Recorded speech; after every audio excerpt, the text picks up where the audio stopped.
Topic po natin ngayon tungkol sa dialysis, tungkol sa kidney failure. Marami po lumalapit sa akin lagi. Tinatanong nila, Doc, kailangan ba ako mag-dialysis? Meron ba ibang option? Nakakatakot ba to? Mahal ba to? Paano gagawin ko? Lalo na kung walang pera. Anyway, di-discuss natin lahat ang pros and cons ng dialysis. Tapos, explain ko lang konti paano nangyayari, ano trabaho ng kidneys para maintindihan ng kababayan natin. Unang-una, syempre yung kidneys natin nasira, di ba? Kaya nga nagda-dialysis. Ano ba trabaho ng kidneys natin, yung bato? Ang trabaho ng kidneys natin, syempre, naglalabas siya ng ihi, di ba? Yung mga dumi sa katawan, lumalabas sa dumi natin, sa pagtae, at sa pag-ihi natin. Pero yung kidneys natin, marami pa ibang job. So, nalalabas niya yung dumi, yung extra na tubig sa katawan, di ba? Kailangan maraming ininom na tubig para pag-ihi natin, maraming tubig din lumalabas, kasama na yung dumi. Okay? Merong mga urea, other protein na lumalabas dyan. Mahalaga. Tapos minsan nga, kung may sira na yung kidneys, pati yung protina lumalabas. Dapat nga hindi lumalabas yung protina, kaya mabula yung ihi. Tapos ang kidneys natin, taga-balanse din yan ng mga electrolytes, yung mga sodium, lalo na yung potassium, calcium, phosphorus. Siya nag-a-adjust niyan. So pag nasira ang kidneys, mag-iipon ang dumi sa katawan. Okay? So, napakahirap yon. Pag nasira kidneys, hindi na umiihi, o kahit umiihi, hindi lumalabas yung mga dumi, mag-iipon sa katawan. Kaya ang senyales, namamaga ang muka pag may kidney failure, nag-iiba ang balat, hindi nangingitim, para nagiging gray yung balat, nag-iiba ang kulay nila, kasi nga nag-iipon yung dumi. Kasi nga, hindi na maganda pagka-filter ng kidneys. Bukod dito, sa paglinis ng dumi ng katawan, isa din trabaho ng kidneys, meron siyang hormone na taga-gawa ng dugo, itong erythropoietin, na dahil galing sa kidneys yung signal na nagsasabi sa mga buto, o gawa kayo ng dugo. So, pag nasira ang kidneys, kulang itong signal, kaya anemic din, kaya hindi makagawa ng dugo yung katawan. So, pag may kidney failure, anemic, namamaga, nasusuka, 'di ba? Tapos yun na nga, nag-iiba yung kulay ng balat, pati yung hiningan nila medyo nag-iiba din yung amoy. 'Di ba? Kasi nga hindi nalalabas yung dumi sa ihi. Kaya nakita nyo, mahirap talaga yung masira ang kidneys. Explain ko lang konti po kung kailangan mag-dialysis o hindi, 'di ba? May dalawang klaseng sira ang kidneys. Kailangan maintindihan nyo. Merong acute renal failure. Linya ko po kasi ito Inaral ko rin to as an internist. Although cardiologist ako, pag internist ka naman, naaral mo rin naman all organs. Merong acute renal failure. Ibig sabihin, biglaan ang sira sa kidneys. Bigla. Within 1 day, 2 days, nasira ang kidneys. Merong chronic renal failure. Dahan-dahan nasira ang kidneys sa loob ng 2, 3 taon, 10 taon, 20 years. Unti-unti. Mas maganda kung ang kondisyon nyo ay acute renal failure. Bakit maganda? Pag acute renal failure, ano dahilan ng acute renal failure? Ibig sabihin, nagtae, na-dehydrate. Yun, naubusan ng tubig sa katawan. Nasira kidneys. Sabihin biglaan. O may blood loss, may dugo, dumugo na dumugo, pwede rin biglang masira kidneys. May infection, nilagnat, nagka-bacteria sa dugo, biglang nasira kidneys. Ang maganda dito sa biglang nasira kidneys, ibig sabihin normal creatinine mo, within 1 day, 2 days, dehydration, blood loss, infection, at iba pa, biglang nasira ang kidneys. Kahit yung mga bugbog, yung mga rhabdomyolysis sa hazing, biglang nasira ang kidneys, dadalhin sa ospital, bibigyan ng fluids, kasi nagkulang ng tubig, papalakasin ulit yung kidneys. Ngayon, sa acute renal failure, ang maganda dito, pwede mag-recover ang kidneys mo. Pwede mabuhay ulit. Pwede maging normal ulit. So, minsan, acute renal failure, na-dehydrate lang siya, like yung nangyari sa isang kamag-anak ko. meron siyang bukol may cancer. Tapos pinatay yung cancer. Ginamitan ng mga taste nilagyan ng maraming dye, contrast dye Habang ine-x-ray, sinisilip na lalagyan ng dye. Paglagay ng dye, within 6 hours, sira ang kidneys, hindi na umihi. So dahil do sa contrast dye na ginagamit para mapatay yung cancer cells, nasira yung kidneys. Pero after 1 week, 2 weeks, so 1 week, 2 weeks, nagda-dialysis, di ba?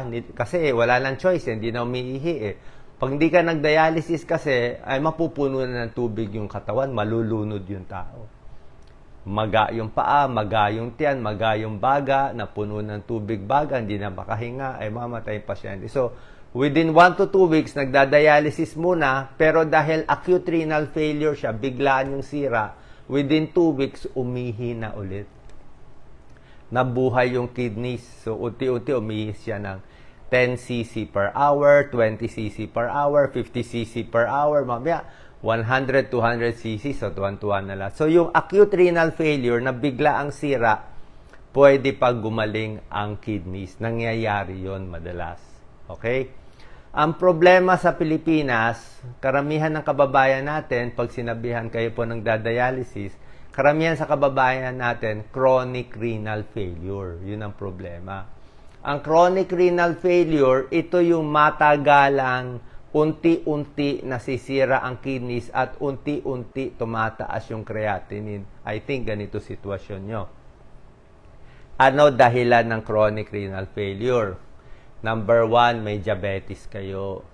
May diabetes na matagal, baka nagagamot, baka hindi nakokontrol yung blood sugar. Within 5-10 years, pasira ng pasira yung kidneys, pataas ng pataas yung creatinine. Number 1, diabetes causing chronic renal failure. Pangalawa, high blood. Matagal na may high blood, hindi nagagamot, nasira din yung kidneys. Pangatlo, pwede ring meron mga glomerulonephritis, may mga sira din yung kidneys, pamamaga sa kidneys, medyo rare. Meron din mga kidney stones, bato sa bato, matagal na may kidney stones. Hinayaan, nagko-chronic renal failure. So, kung ang cause ay diabetes, high blood, bato, or glomerulonephritis, kaya nasira yung kidneys, at kung matagal na unti-unti tumaas yung creatinine, naging 1, 1.5, naging 2, naging 2.5, unti-unti tumaas yung creatinine, yun ang chronic renal failure. Ibig sabihin, talagang nasisira yung kidneys unti-unti. Ngayon sa chronic renal failure, medyo mahirap bumalik yung kondisyon ng kidneys. Kasi nga, unti-unti nasira siya Di ba? So, pagdating ng 5 stages siya ng chronic renal failure 1, 2, 3, medyo pataas yung creatinine. Pagdating ng stage 4, ay mataas na yung creatinine talaga. Stage 5, hindi na umiihi. So, sa stage 5, pati yung, kasi nga, sira na kidney, sinabi ko siya, di ba? Potassium, tataas na rin yung potassium mo sa dugo. Yung phosphorus, tataas na rin. So, masisira na talaga yung katawan. So, pag ganito, unless magkaka-miracle, naniniwala naman ako sa miracle. Meron naman nangyayaring miracle. Pero, unless may mangyayari na milagro or something, usually for chronic renal failure, lalo na pag hindi na umiihi, o minsan kahit umiihi pa, mataas na creatinine. Ibig sabihin kasi yung creatinine, naiipon na yung dumi sa katawan So, medyo kailangan na mag-dialysis. Tsaka mararamdaman ang pasyente naman to. Pag end stage, stage 4, stage 5, chronic renal failure, dahil sa may diabetes kayo, may high blood, matagal nyo na may ganyang sakit, nasira na yung kidneys. So, makikita nyo, pahirap na ng pahirap yung pakiramdam nyo. Pagod na, hingal na, nag-iba na kulay ng muka, maga na yung paa, maga na yung muka, di ba? Ang hirap na ng pakiramdam, di na makagalaw, parang ang sikip-sikip na ng katawan. Yung potassium tumataas na, di ba? So, alam nyong iba na yung pakiramdam. Kasi nga, parang just imagine, di ba? Kahit anong bagay naman, hindi natatapon yung dumi. Kumbaga sa bahay, lahat ng basura naiipon sa bahay. Mahirap yung bahay mo, nandun lahat ng basura sa bahay. Siyempre, dudumi yung bahay. So, kailangan mailabas yung basura sa bahay nyo. So, yung kidneys, isa yan sa tagalabas. 'di ba? Diyan lumalabas yung mga dumi din. Bukod sa pagtain natin, pag-ihi, sa pawis, diyan lumalabas. So, mamaya pag-usapan natin gastos. Alam ko gastos sa problema natin eh. So, ano benepisyo pag nag-dialysis? Around 100,000 sa huling data na chinek ko kasi nag-aral din ako ng public health. Around 100,000 Pinoys ang kailangan mag-dialysis every year. So sa 100,000, parang kalahati lang nakaka-dialysis eh. Siguro kalahati lang may pera yung unang gasto sa dialysis. Yung kalahati, ayaw na mag-dialysis, nasa probinsya, walang pera. So, yun, hanggang dun na lang nangyayari sa buhay nila, di ba? Kasi ka nag-iipon ng dumi. So, ano benepisyo kung magda-dialysis kayo? Ito, 10 benepisyo. Pakinggan nyo. Number 1, pag nag-dialysis kayo, malamang, maraming choice eh. Meron dito sa shunt, meron sa kamay, gagawin ka pa dito ng shunt. Yung iba, nilalagyan mo na dito sa may leeg. Yung iba, peritoneal, sa tiyan. Iba't ibang option, pupunta kayo sa nephrologist ninyo. Kidney specialist. Okay? Punta kayo sa isang kidney specialist, sinabihan dialysis. Okay. Punta pa kayo sa pangalawa. Wag mo na isang nephrologist. Pero kailangan nephrologist.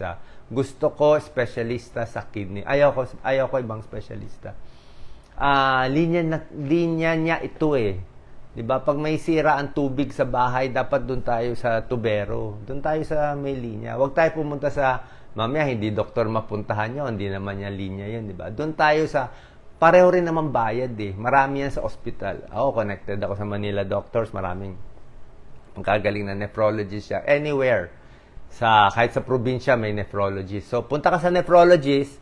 Pag sinabihan niya, need na mag-dialysis, okay, wait. Tanong ka pa sa iba. Tanong ka pa sa pangalawang nephrologist. Diba? Pag sinabi dalawa kailangan, halos confirm na yon, dalawang kailangan. So, ano benefits? Number 1, pag nag-dialysis ka, biglang matatanggal yung waste product na.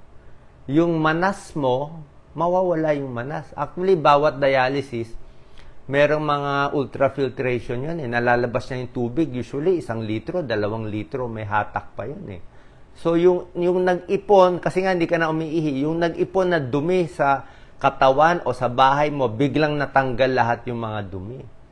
So, natanggal yung excess tubig, excess dumi, yung mga toxins na naipon, na nagpapahirap sa'yo, nagsusuka, nahihilo, parang mamamatay na pakiramdam, natanggal niya. O baka hindi niya matanggal sa isahan. Minsan hindi mo rin pwede tanggalin agad-agad eh. So, minsan unti-unti. So, removal of waste products. Number 2 benefit, biglang lalakas ka. Pagka-dialysis, yung iba. Siyempre, medyo hingal-hingal konti, pero biglang sasarap pakiramdam mo. Yung pagod, lalakas. Biglang gaganda, mag-e-enjoy ka sa buhay mo. Better quality of life. Bagong linis. Number 3, mababawasan yung sintomas mo. Mawawala na yung suka. Mawawala na yung parang naduduwal. Yung manas mo, mababawasan. Gaganda pakiramdam mo. Sakit ng ulo, mawawala. Number 4, ito maganda. Pag hindi ka nagda-dialysis dahil nag-iipon yung maraming tubig sa katawan, maha-high blood ka lalo. Diba? More fluid sa katawan, more high blood. Kahit anong inom mo ng mga amlodipine, losartan, baliwala. Kasi nga, hindi makaihi eh, hindi makalabas yung mga tubig sa katawan eh. So, halos walang effect. Kahit ilang gamot ang bigay mo sa high blood pa rin siya. Pero pag nag-dialysis ka, natanggal yung mga dumi sa katawan, biglang gaganda blood pressure mo. So, control blood pressure, less complication ng heart disease and stroke. Number 5, tulad na sinabi ko, yung fluid na yung tubig na nag-iipon kasi hindi nga makaihi, nag-ipon sa paa, sa hita, sa tiyan, sa baga, delikado. Pag sa baga, hindi na makahinga, matatanggal ng dialysis yan. Number 6, ito yung maganda rin. Yung nag-ipon na potassium, yung calcium, itong mga minerals, mga phosphorus, mabababa niya ulit, matatanggal niya. Kasi nga sa dialysis, kinukuha yung dugo, nilalagay sa isang makina, nililinis, pagbalik, malinis na. Number 7, mas maganda sa puso. Kasi pag hinayaan mo maraming tubig sa katawan, yung puso, hirap na hirap. Parang punong-puno yung puso, pwede siya ma-heart failure, linya ko yan as a cardiologist, kumakapal pa yung puso, kakapal yung puso, left ventricular hypertrophy, congestive heart failure, kawawa yung puso, hirap na hirap siya. Number 8, pag nag-dialysis, kahit kanina kayo magtanong, mas mahaba buhay talaga. Hindi nag-dialysis, ang nag-dialysis, malayo ang difference. Malayo. Kasi habang nagda-dialysis ka, parang may kidney ka ulit eh.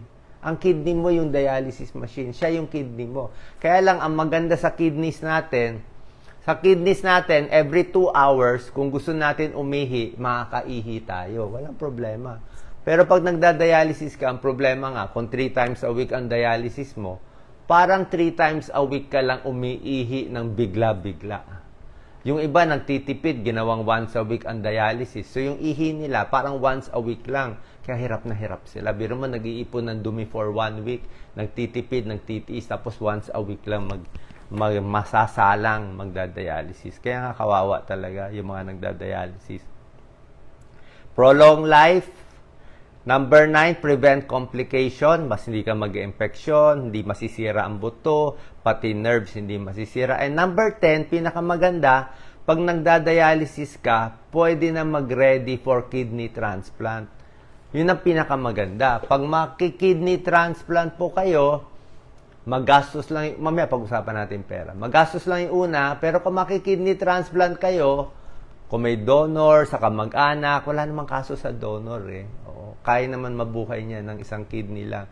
So, basta may donor na kamag-anak, kakilala, pag na-kidney transplant at naging successful, di halos normal ka na. May kidney ka na ulit.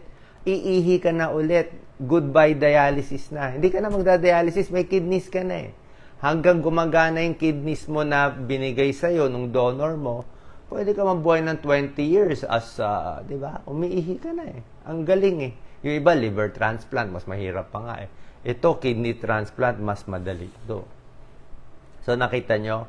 So, halos walang choice eh. Kaya, kung gusto mas humaba ang buhay, tsaka, kung naniniwala tayo sa miracle, di mag-dialysis muna. Diba? Linisin mo na yung dugo para at least humaba mo na yung buhay. Ipagginhawa muna natin yung katawan nyo, tanggalin mo na yung manas sa paa, tanggalin mo na yung manas sa tiyan, ayusin mo na yung potassium, pa-relax mo na yung puso, pa-relax mo na yung baga.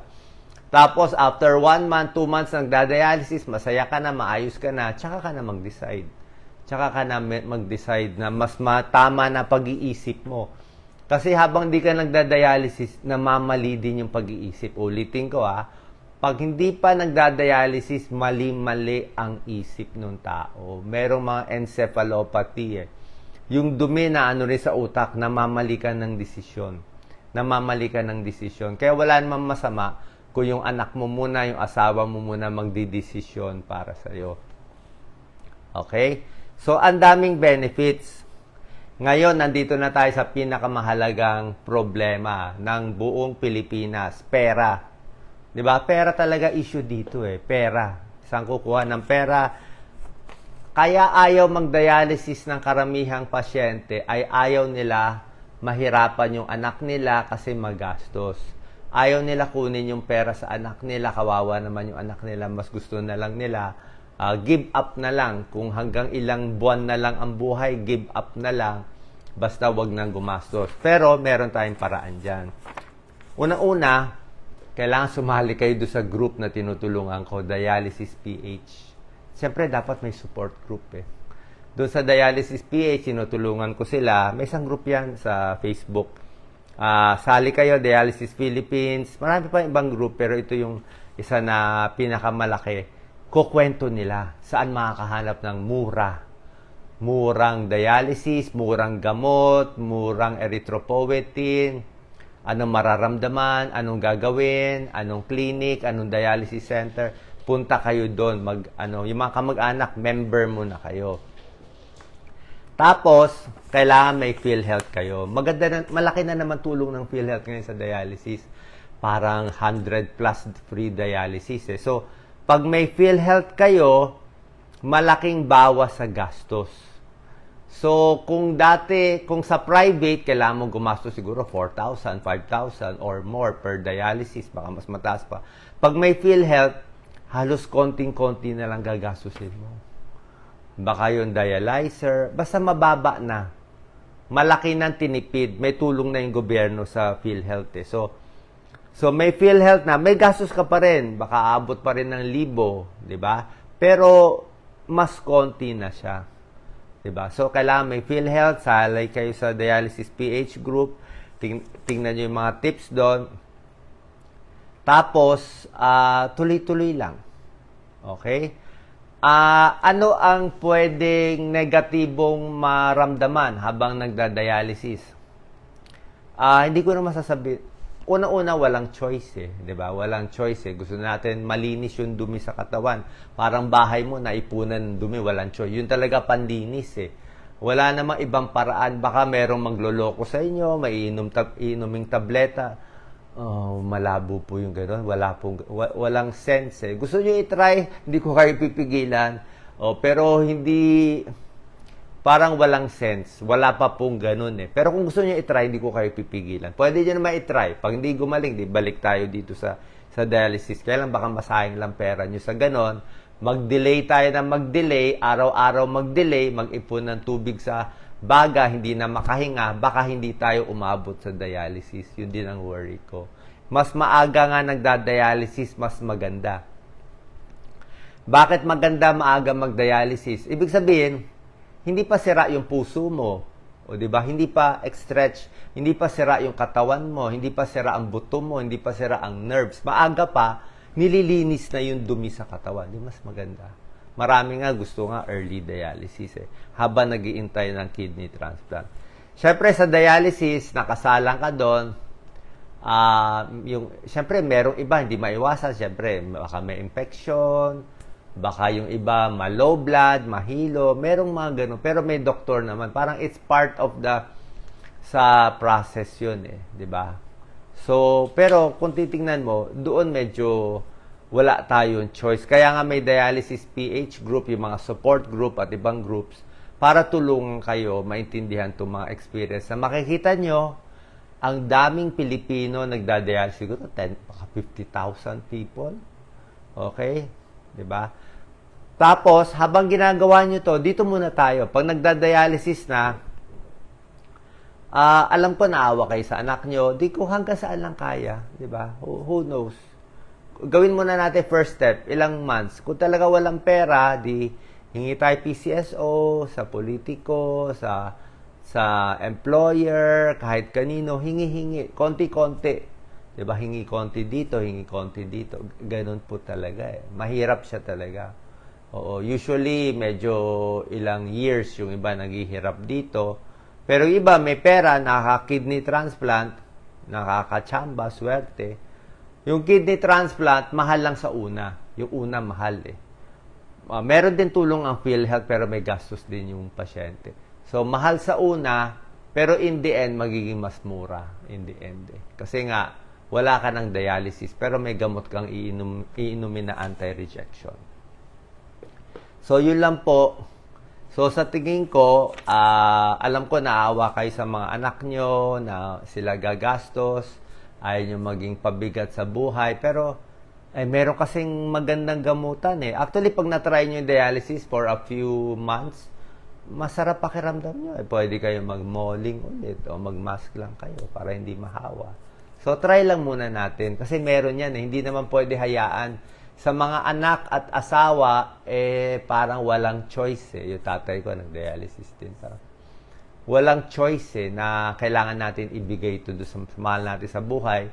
Baka, syempre, may purpose siya sa mundo. Malay natin, umayos. Diba? Malay natin, mag-miracle, gumanda, mabawasan yung dialysis. Malay natin, makatransplant. Diba? Ayoko naman magsabi na walang pag-asa o walang chance. Actually, yung parang ano siya eh, siya yung makokontrol mo yung kidney failure. Kasi nga yung kidneys mo, yung dialysis na eh. yung gastos na lang ang problema natin. Okay? So, punta tayo sa support group. Makikita nyo, ang dami pala. Libo-libo may ganyang experience. Lastly, sa mga walang pang sira ang kidneys. O, bakit ang daming Pilipino nagda-dialysis? Kaliwa, kanan, may dialysis center. Simple lang.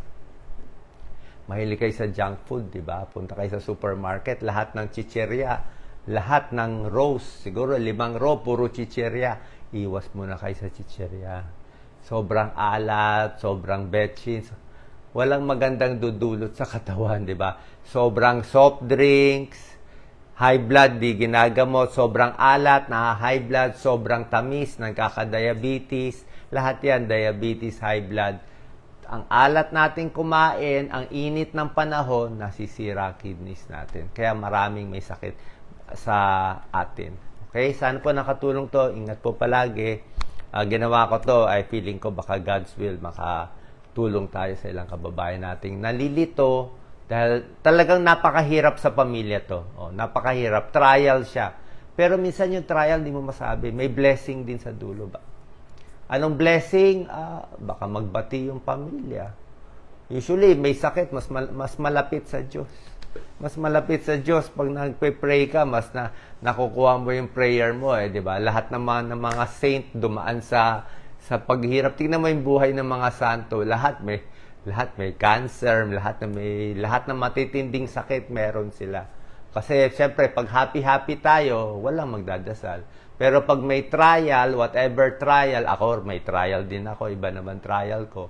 So, whatever trial, mas pipilitin natin tumulong sa kapwa, sa abot natin mga kaya. Yun lang naman ang purpose ng buhay. Tumulong, alagaan yung may sakit, nagdadialysis, at yung nagdadialysis, ipipray din niya yung pamilya niya na tumutulong sa kanya. Salamat po. Ingat po palagi.